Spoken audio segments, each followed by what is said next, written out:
Ya, ya. Bueno, primero quiero agradecer al Instituto Nacional de Salud del Niño de Breña por la invitación a este curso internacional de actualización en nutrición. El tema que vamos a tratar es consecuencia de la anemia ferropénica en el desarrollo del infante, sobre todo la parte de compromiso cognitivo, ¿no? Vamos a tratar de reducir estas imágenes que están a la derecha.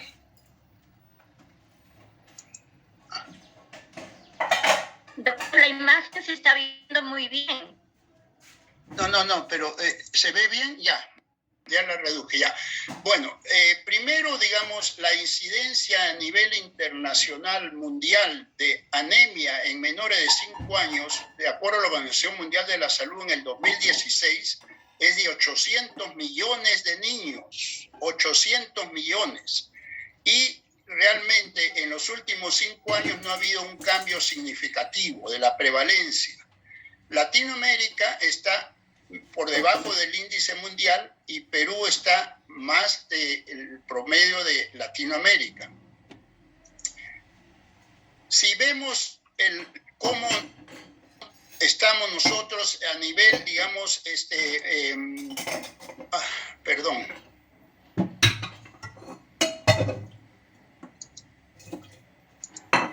si vemos nosotros cómo estamos en Sudamérica, encontramos que somos el penúltimo en el año 2016 en una publicación del Banco Mundial en índice de prevalencia, pero el último, pero para la cola.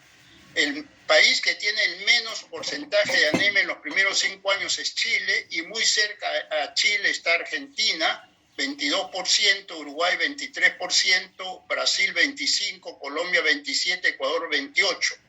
Venezuela aparece como 30%, pero probablemente debido a la situación económica del país, ese valor de repente no es válido. Disculpe, doctor, no estamos viendo su exposición. Tal vez tenga que compartir de nuevo la pantalla. A ver, no se ve. ¿Ahí no ve nada? No, doctor, no se está viendo. A ver, disculpe. A ver, voy a tomar permiso a René Carlos Zacarías para que arregle la presentación. No sé, ¿quién es el señor Zacarías? A ver, por favor. A ver, voy a hacer que compartan la pantalla. ¿Ahora sí? Ahora sí, doctor. Ahora sí se ve. Ahora sí se ve. Ya. Bueno, puede retroceder el anterior que no han visto.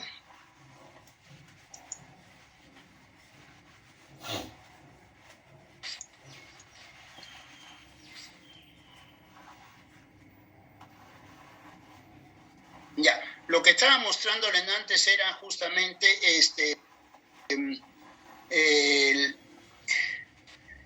que en Sudamérica, en el año 16, el Banco Mundial presentó una incidencia de anemia ferropénica, en los menores de 5 años, y Chile era el que tenía el índice más bajo de justamente 20%. Cerca a él estaba Argentina, estaba, Uruguay. Puede dejar de participar ahí el señor Zacarías, es abajo. Ya. Bueno, y el Perú estaba, digamos, realmente penúltimo en la lista. O sea, nosotros estábamos con 32% y Bolivia con 47%. O sea que el índice de anemia en el Perú es altísimo, inclusive para los países de Sudamérica. ¿Por qué Chile es el que logró un índice bajo de de anemia? Actualmente ellos están por debajo del 10% desde el 2013. O sea, ese informe del Banco Mundial no es tan creyente. Y por qué ellos emplearon un sistema diferente a la mayor parte del mundo que suplementaba dietas con micronutrientes o con suplementos de fierro. Ellos emplearon un sistema diferente en el cual usaron alimentos enriquecidos que eran consumidos masivamente y constante por el grupo objetivo. Ellos usaron una leche enriquecida con sulfato ferroso que tenía una absorción de 11% porque le adicionaron ácido ascórbico. Ellos empezaron sus trabajos en el año 1985 y recién su producción de esa leche fue en el 95-96. Con esto bajaron 66% el índice de anemia y lo entregaban a los lactantes 2 kilos de esta leche mensualmente. Por lo tanto, digamos, ellos emplearon un sistema diferente que en nuestro caso es difícil de emplearlo justamente porque nosotros promovemos la lactancia materna. Ellos a partir de los 6 meses promovían el uso de esta leche que se llamaba purita. Actualmente, inclusive, ellos lo que están haciendo es cambiando el contenido de la leche por una leche con menor cantidad de calorías porque tienen un índice alto de obesidad. Bueno, acá están las curvas del Banco Mundial en las que se ve que el Perú en el año 1990, o sea, hace 15 años con relación al 15, arrancó con 55% de índice de anemia y bajó a 32%.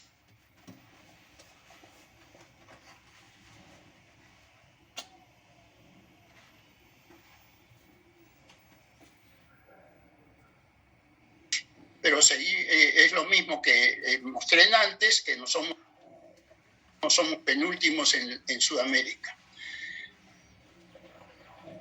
Además de las diapositivas que muestro información, les voy a presentar algunas diapositivas de algunos artículos que sí me interesa, que como va a ser esto grabado y puede quedar para ustedes, son revisiones completas sobre el tema que estamos tratando. Acá es esta publicación que fue hecha en febrero del año pasado.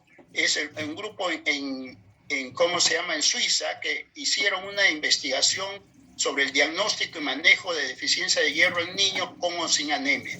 Y lo que concluyeron es que la deficiencia de hierro es la deficiencia nutricional más prevalente que afecta a niños y adolescentes en todo el mundo, siendo su mayor incidencia en 3 momentos: en el periodo neonatal, preescolar y la adolescencia, donde afecta especialmente a mujeres por el mismo hecho de que ellas tienen pérdidas sanguíneas en su regla.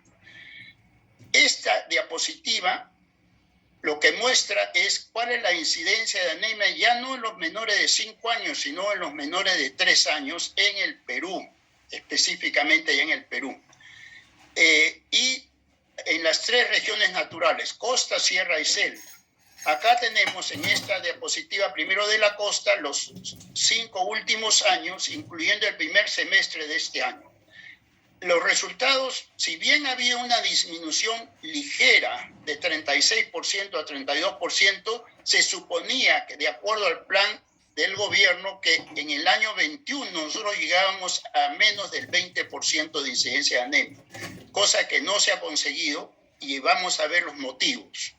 La sierra tiene un índice mayor que la costa, 16 puntos más, en parte por los problemas que vamos a explicar después, por el problema de falta de alimentos de origen animal en su dieta regular, y lo segundo porque el corte arriba de los 3.000 metros está cuestionado ahora, el índice el inferior de corte, porque se considera que está sobredimensionado.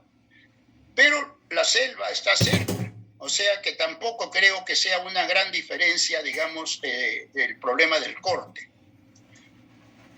Esta proyección yo creo que es de vital importancia. ¿Por qué? Porque esta es la incidencia de anemia en el país entre los 6 meses y el primer año de vida, entre el 2015 y el 2020.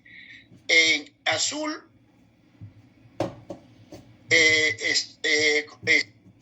está, digamos, la incidencia de 6 a 8 meses y en color blanco de 9 meses a 12 meses. Y vemos que no hemos conseguido ningún beneficio en este grupo etario, que arrancamos con 59, ahora estamos con 58 en el 20 y arrancamos en 59 en el 15 y estamos en 61 en el 20. Este año, en el primer semestre, hemos bajado a 57,9 en el grupo de 6 a 8 meses y en el grupo de 9 a 12 hemos bajado a 59, pero es lo mismo que teníamos hace 6 años. O sea que nuestros resultados de esta edad crítica no son satisfactorios. ¿Cuáles son los límites que se consideran por la Organización Mundial de la Salud como el límite inferior normal de hemoglobina? Estamos hablando de hemoglobina. Entre 6 meses y 5 años, 11 gramos y 33 de hematocrito, que es la edad clave para el tema que estamos tratando ahora. Sin embargo, en los últimos años ha habido un cuestionamiento de que ese valor inferior puede estar sobredimensionado. Esta es una publicación de JAMA del año 21, en una revista en la cual ellos hacen un estudio de niños que suponían que de acuerdo a un, un índice de la receptor soluble en la transferrina, que es para medir el hierro, la deficiencia de fierro en los niños y que su valor límite era 9, en qué momento cortaba el nivel de hemoglobina, y ellos encontraron que el límite inferior era 9.6.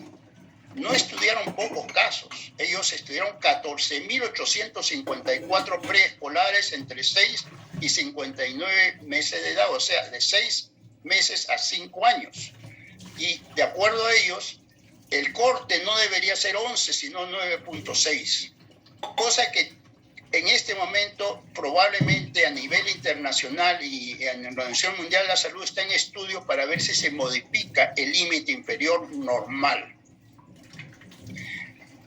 Ahora, hablando del hierro, que es un componente de la hemoglobina, ¿cuáles son las funciones que tiene? El hierro forma parte de la hemoglobina y para el transporte de oxígeno. 65% del hierro se encuentra en la hemoglobina, 25% como depósito y el resto, que es una pequeña porción, está en sustancias altamente importantes como la mioglobina a nivel de músculo, citocromos, enzimas y ferroproteínas. Solamente el 0.1% está circulante. En esta lámina, para poder entrar en el tema, quiero explicarles por qué la importancia de, si ocurre anemia en el primer momento de los primeros 1000 días, desde la concepción hasta los 2 años de edad, es crítico que pueden afectarse el desarrollo cerebral. En la parte izquierda acá, lo que les muestro es qué sucede durante la gestación, desde el momento de se produce la concepción hasta las 36, 38 semanas de vida. Durante ese periodo se cierra el tubo neural a las 4 semanas. Hay una proliferación de las neuronas principalmente entre las 6 semanas y 18 semanas y continúa en grado menor hasta los 6 meses de edad. Esto ya es postnatal de 0 a 36 meses y esto es ya en niños mayores de 4 a 30 años. Ya. Entonces, la proliferación de neuronas ocurre hasta los 6 meses, en 6 meses de edad. La migración de las neuronas que se generan es casi hasta el momento del parto, ¿ya? O sea que ahí acaba casi la migración de las neuronas. La diferenciación y crecimiento de los axones y de las dendritas ocurre hasta el primer año de vida, siendo primariamente durante la gestación. Y la producción de unión de la sinapsis entre las neuronas y los neurotransmisores empieza a las 4 semanas y tiene diferentes tiempos de acuerdo al área cerebral que esté comprometida. Pongamos, en esta curva que está con un punteado más fino, que corresponde al área visual y auditiva de la corteza cerebral, se desarrolla hasta solamente los 3 años. La segunda curva que estoy mostrando acá, que corresponde a la zona del lenguaje, igualmente a los 3 años termina. Y por último, la que tiene un desarrollo más prolongado es el que se refiere a las funciones cognitivas superiores, que puede llegar hasta los 16 años. El desarrollo y la intercelularidad de los sistemas de señal casi terminan a los 3 años de edad. Esto se refiere ya a otras células que no tienen funcionamiento. ¿Qué es lo que significa? Que gran parte del desarrollo cerebral del niño, y que va a darle todas las funciones fundamentales a largo plazo, ocurre durante la gestación o durante los primeros 2 o 3 años de vida. Es por eso que es crítico, y ahora se considera que los primeros 1000 días son tan importantes en el desarrollo cerebral y el que puede tener consecuencias a futuro. Ya. En el país, ¿cuáles son las causas que predisponen a la anemia ferropénica? El déficit de hierro materno. Solo 30% de las gestantes reciben los requerimientos de hierro.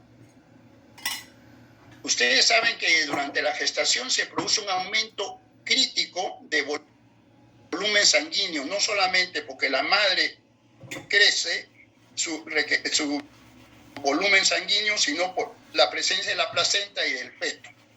Por lo tanto, solamente con dieta no van a ustedes poder controlar que no desarrolle anemia. Necesitan suplemento de fierro durante la gestación. Y en el país, el 30% de las madres son anémicas. Si hablamos de las adolescentes, este aumenta a 37%.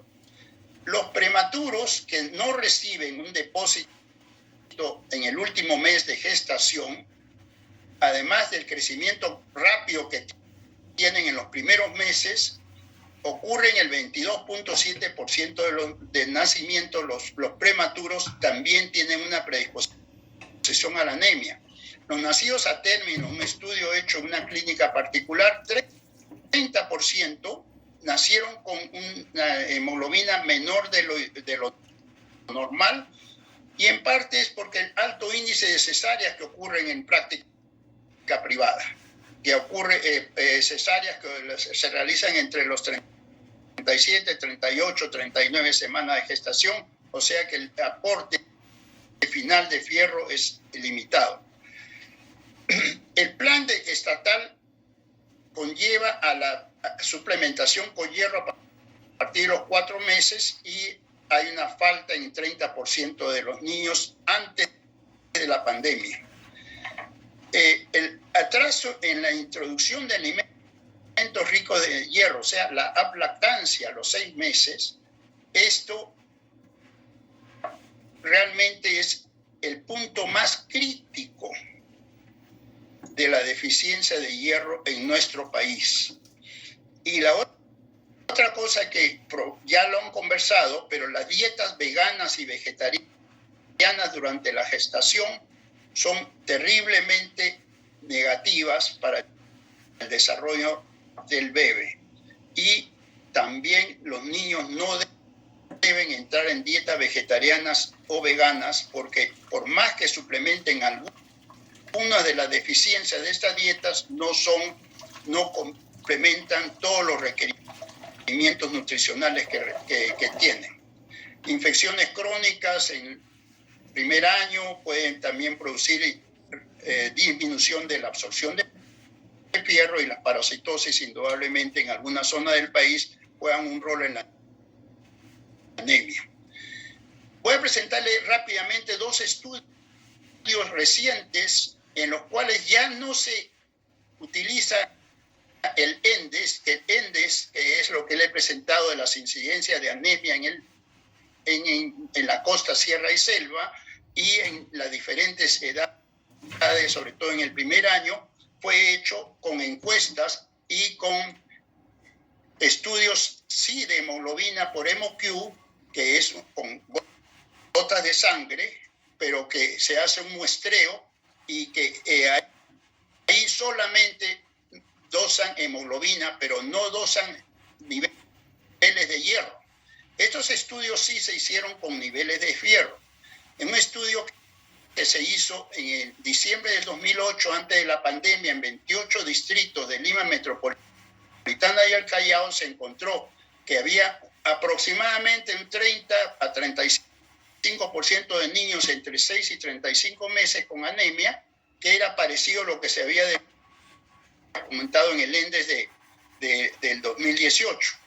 Pero la deficiencia de hierro ocurría en menos del 50% de los niños. O sea, de todos los anémicos, la deficiencia de hierro es solamente en 50% de los niños. O sea, otros micronutrientes o macronutrientes son los que condicionan la deficiencia, la causa de la anemia. Igualmente, la cobertura de suplementos era baja.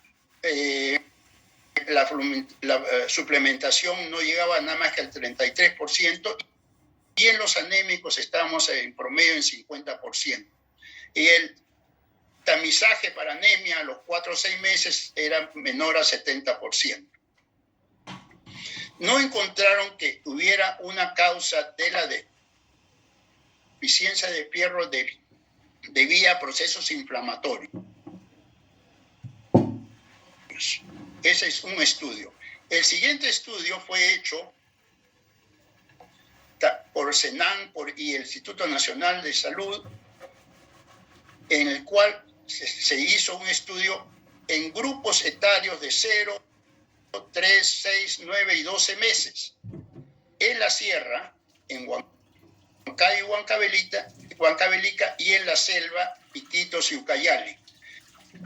En esto se obtuvo muestras de sangre en 1.623 niños, con un número parecido entre sierra y selva, y además se hicieron muestras de heces para parásitos y microbiota intestinal. En este estudio lo que se encontró fue que estas anemias, primero esta diapositiva, lo que vemos que la anemia se establece, lo amarillo es selva, lo rosado es lo amarillo es sierra, lo rosado es selva. Se establece prácticamente a partir de los 6 meses la anemia, y se mantiene durante el primer año en porcentajes arriba del 70%. O sea, la anemia en estas edades críticas es altísima. Pero si vemos ahora la deficiencia de fierro, porque se hizo dosaje de fierro, si bien a los 6 meses ya hay deficiencia de fierro, en la selva es solamente de 11% y en la sierra 25%. Y a partir de los 9 meses y a partir del año, la deficiencia en la sierra llega cerca al 50% de los casos de anemia son por deficiencia de fierro. Y igualmente en la selva el 31 y 37% a los 9 y a los 12 meses tienen deficiencia de hierro. Se adicionó además un estudio en Cusco y Lima entre 6 y 8 meses, y en Lima se utilizó el cono sur, y se encontró que la incidencia de anemia era parecida casi a lo de la sierra, o sea, 60 a 70%. ¿Qué es lo que significa? Que la anemia se establece en nuestros infantes a partir de la ablactancia, prácticamente. O sea, primariamente el origen de la anemia es alimenticio. Y los niños, de acuerdo a encuestas nutricionales que les voy a mostrar, solamente reciben una cantidad de hierro insuficiente, 1.6 a 3.6 miligramos al día, primariamente de origen vegetal, siendo los requerimientos entre 11 a 10 miligramos diarios en el primer año de vida. y 90% de nuestra niñez no recibe los requerimientos recomendados por la Organización Mundial de la Salud. Este es un estudio que se hizo por CENAM, ya no tan cercano, es en el 2003, y ¿qué es lo que se encontró? Si los requerimientos son 10, todos los departamentos del Perú no llegaban al 50%, ¿ya? Y por lo tanto, digamos, el déficit de fierro en nuestra niñez infantil es por falta de aporte, y el consumo en verde es primariamente de origen vegetal y en rojo de origen animal. Ninguno de los departamentos tenía un aporte de fierro suficiente en la dieta. Este otro estudio que fue hecho en el 2013 en Vizcashuamán, Ayacucho, fue un estudio más completo en el cual entre 6 y 23 meses de edad, o sea, hasta los 2 años, se encontró que si bien había un déficit de fierro, porque esto de acá, las columnas muestran déficit, las columnas con azul es aquellos que todavía estaban recibiendo leche materna, y las columnas en rosado son los que no recibían leche materna. Y acá está la deficiencia de hierro, que estaba en esa zona en el índice de 80% aproximadamente. Pero a la vez había un déficit de energía, un déficit de proteínas, sobre todo en los que no recibían leche materna, un déficit de calcio, de zinc, de tiamina, de riboflavina, de otros micronutrientes. En otras palabras, esta encuesta muestra que parte de las anemias que vemos en nuestro país se deben a otros micronutrientes y no necesariamente exclusivamente al hierro. Ahora, cuando ustedes ven cuáles son los alimentos, este es un estudio hecho por el Ministerio de Salud de composición de alimentos de lactancia en los niños de origen animal.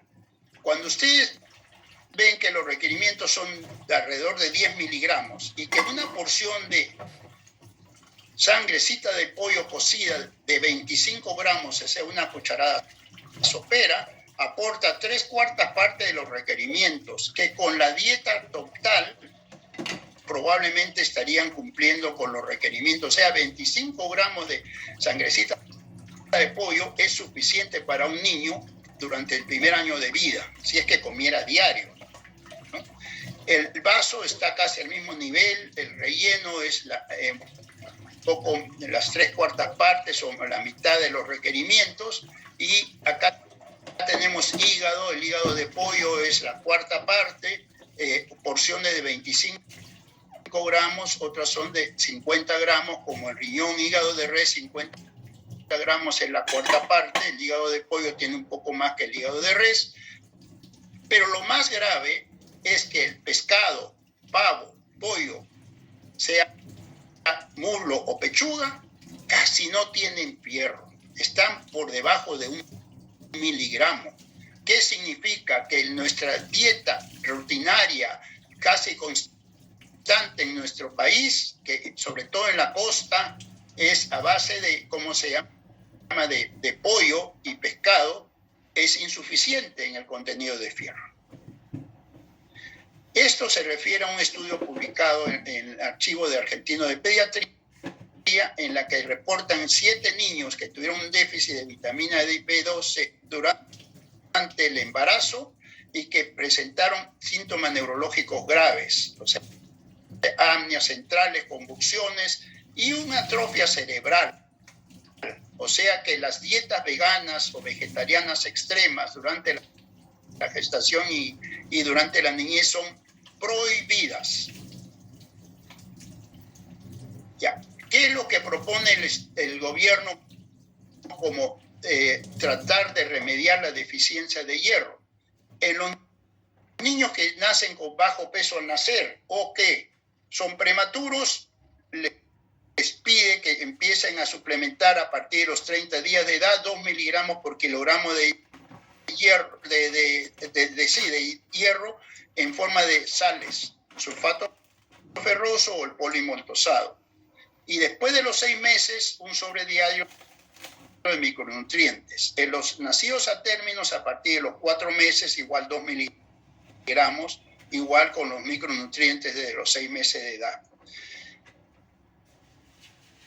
En los casos que allá se demuestra anemia por el tamizaje que se hace a los 4 meses, la dosis se sube a 3 miligramos y el tratamiento es durante 6 meses. Este estudio es muy interesante y da una explicación lógica de por qué hemos fracasado como país en el tratar de corregir la anemia con micronutrientes, y probablemente lo mismo se va a hacer aplicado para las sales ferrosas. Este estudio lo hizo el nutricionista Juan Pablo Aparco, fue publicado en la revista del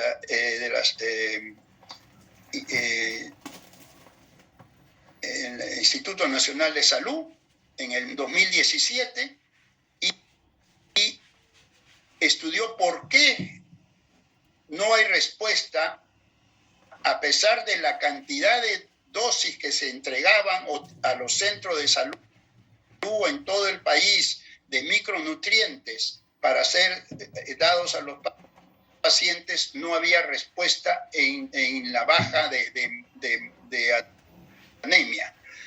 Habían 3 factores: los servicios de salud,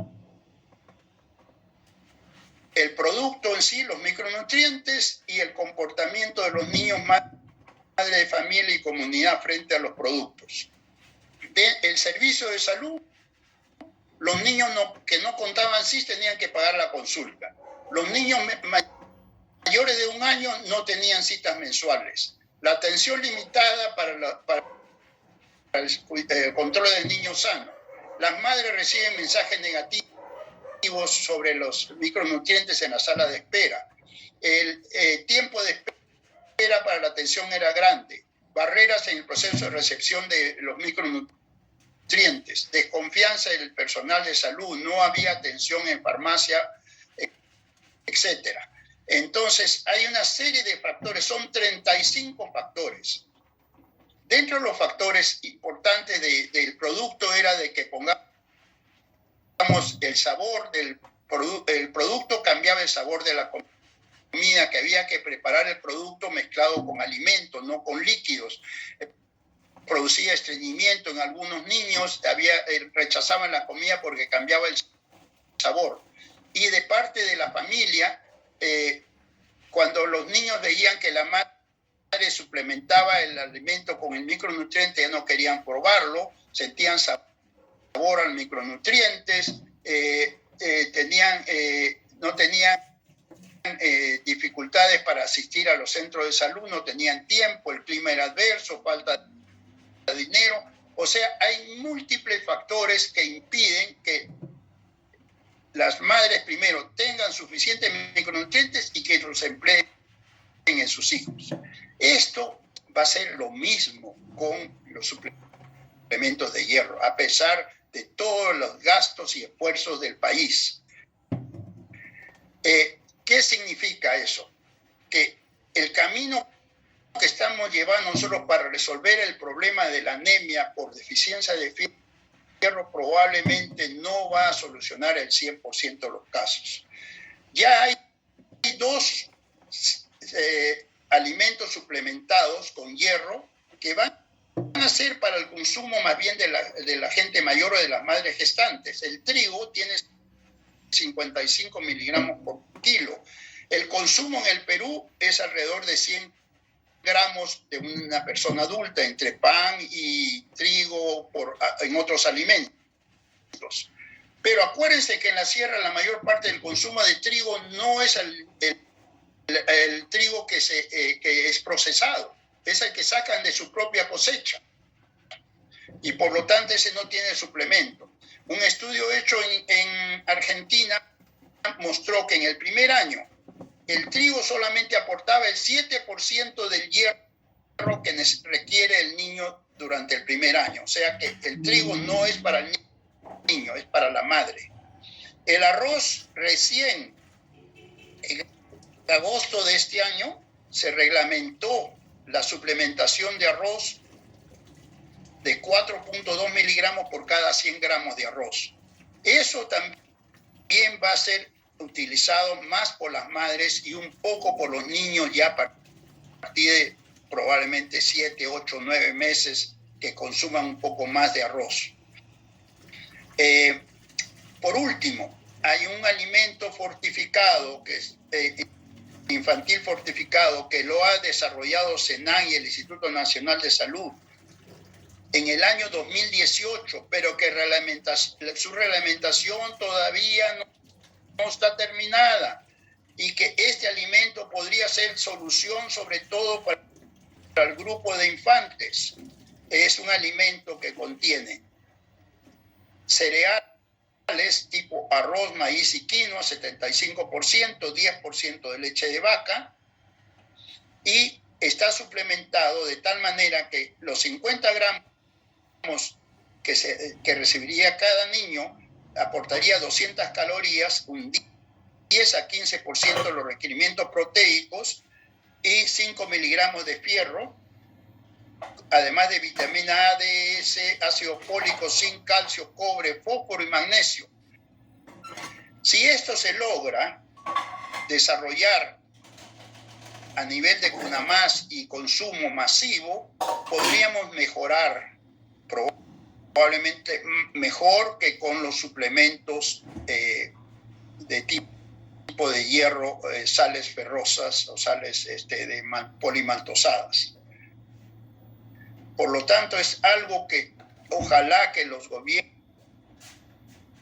este gobierno o cualquier gobierno desarrolle este alimento fortificado, que es una papilla para emplearla como parte del desayuno y que ayudaría a disminuir un poco la incidencia de anemia. En esta lámina lo que le estoy mostrando es los nutrientes que además del fierro participan en el desarrollo de la función cerebral.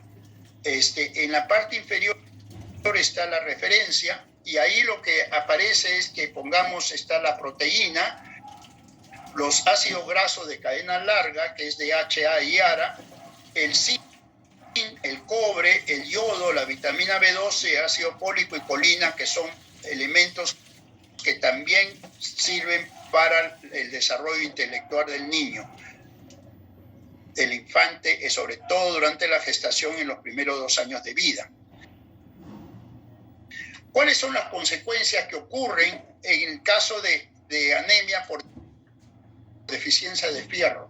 Tenemos que se afecta la capacidad cognitiva, el desarrollo motor, la capacidad física y productiva en el trabajo de los adultos, aumenta la mortalidad perinatal en anemia severa, etcétera, y trastornos de tipo inmunológico y movilidad por infecciones.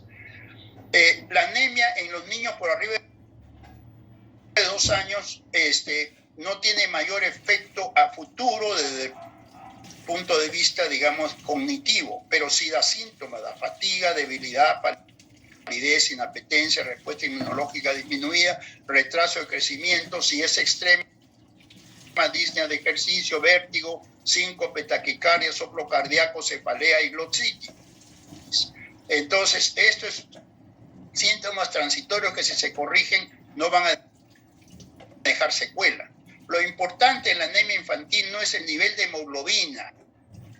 Eso tenemos que quitarnos de la cabeza, sino el daño que se puede haber producido en el sistema nervioso central del lactante a causa de deficiencia de hierro, no la hemoglobina, y otros micronutrientes durante la gestación o el primer año de vida.